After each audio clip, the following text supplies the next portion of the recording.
Hey guys, just finished watching Gotham, Season 3, Episode 19, All Will Be Judged. This episode was quite fun. It was interesting with the ending, the way they ended it. I need to get with that later.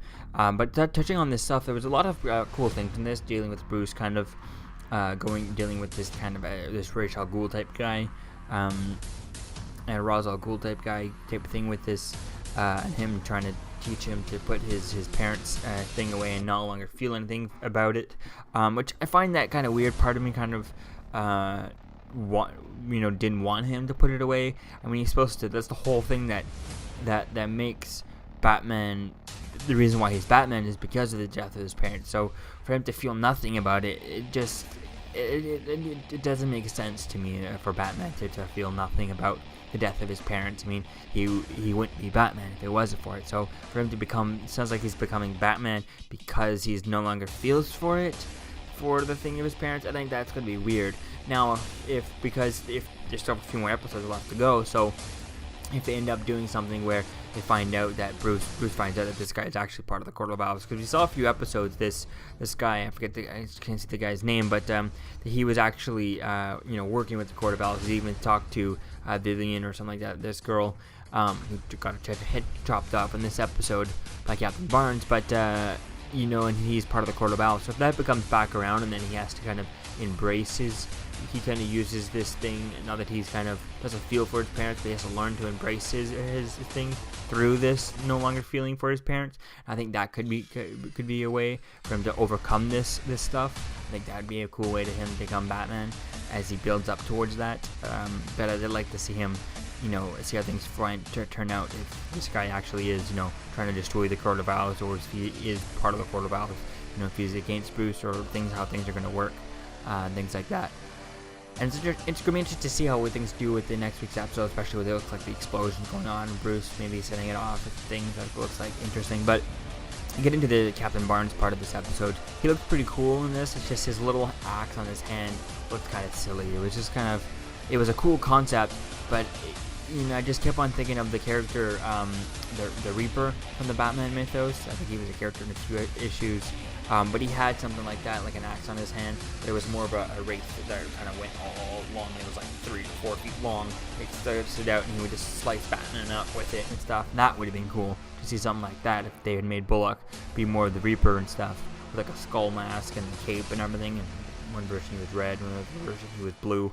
So just the little axe he had on his hand was kind of. It's just kind of silly. I would have liked to have seen it twice as long. Didn't have to be the actual Reaper or the Wraith or anything like that. Just twice as long, twice as wide, just to see it. I think it would have look way more cool rather than just a few long things. Something really long that looks like he can actually slice something and he actually get to people. It looks like it doesn't give much much more reach with that than an actual axe. He had an actual axe in his hand, which then he could at least throw that. This thing looks kind of silly. So I'd like to see it a little bit. I would have liked to have seen it a little bit longer. Now that he got it blown off by the shotgun, maybe he'll get a longer one for the next few episodes. It's also weird not seeing Lucius Fox here, even though he was kind of doing a few things here.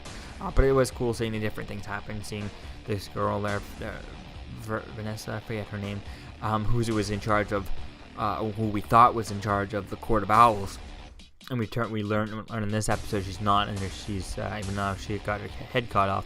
So it's gonna be fun to see how that goes. And then there was the other story with Riddler and Penguin, seeing them teaming up trying to get out of this place, and then they're gonna go after each other the next episode. So that was quite interesting seeing with that. Would have liked to have seen a little bit more maybe of Selena. Selena was in this episode, but nothing really happened with her. She just told Alfred and then got bit and then got hit by stuff. And it's kind of weird that she got up and she was able to fight in all this episode right after waking up in the last episode from being pushed out of a window. And it still feels like the push out of the window. Yes, it was a cool Easter egg for Batman Returns and all that stuff for Michelle Pfeiffer and all. Michelle Pfeiffer, I think it was Michelle Pfeiffer. But it just still hasn't gone anywhere. It's like I wanted to learn something to happen.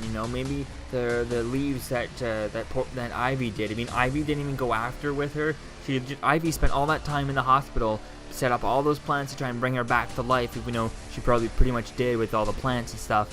Yet now she's just kind of nowhere in this episode, doesn't want to go after her and help her, kill someone, even though she said, I gotta go kill someone. She's not gonna go out with that, and, she's not gonna say, hey, whoa, I know Penguin, who has an army of freaks, so let me just wait and come, I'll get you those guys, which would have made sense.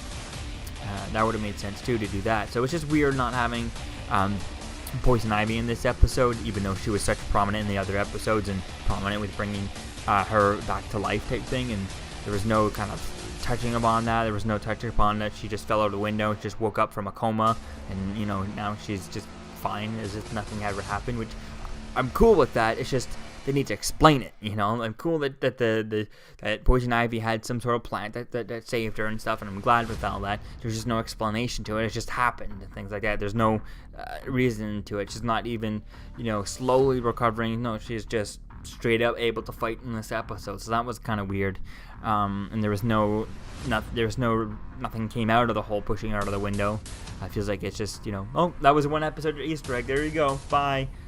That's okay. An Easter egg like that is okay, but it doesn't work if your character gets pushed out of a window like that. You need to have it. You need to have a result from that. I mean, it was a cool Easter egg and all, but it just seems a bit weird. So hopefully they touch upon it later on, within the few more episodes coming up.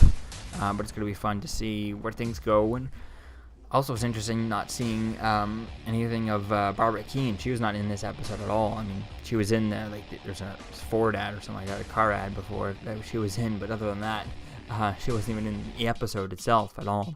So it's going to be fun to see where things go and see what happens with Dr. Thompson, Leslie Tompkins, as she plays with the virus, tries to put her. So I find it weird if she's just going to willingly put it in. She sees what happens to Captain Barnes. She saw what happens to so many different people when they're infected. So I don't see why she would want to try this, or why she would want to try the virus or anything like that. It makes no sense to me. But hopefully she has a way of, maybe because she did have her own, she did it herself. She didn't just drink the whole thing and crack it open and shower in the whole thing. But she only used a little syringe of it. Maybe she's has a way to controlling it, but I doubt it. It would be kind of weird if she just out of nowhere, in only a few hours, was able to make up a cure for it and stuff. Unless she only took a very little dose, but looked like a lot. They didn't zoom in on the. You could tell that there was some of the blood in it from far away. They didn't zoom in on the thing, showing that she only had a little bit, which that would have made sense if she had a little bit. But actually, Captain Barnes actually got fully affected the way he is just from one drop. So looks like she took way more than Captain Barnes got infected than that one drop that fell on him a few episodes ago. So it's gonna be interesting to see how things go with that. Kind of didn't want them to kill her off or anything like that, but I guess looks like they're gonna have to do something with her, and she's not gonna be, continue to be in the episodes as much. If she becomes, this, maybe she ends up dying in the next few episodes or something, but they're not gonna just cure her or anything like that. So it's gonna be fun to see where that goes. So let me know what you think, guys, about this episode in the comments below. Gotham season 3, episode 19.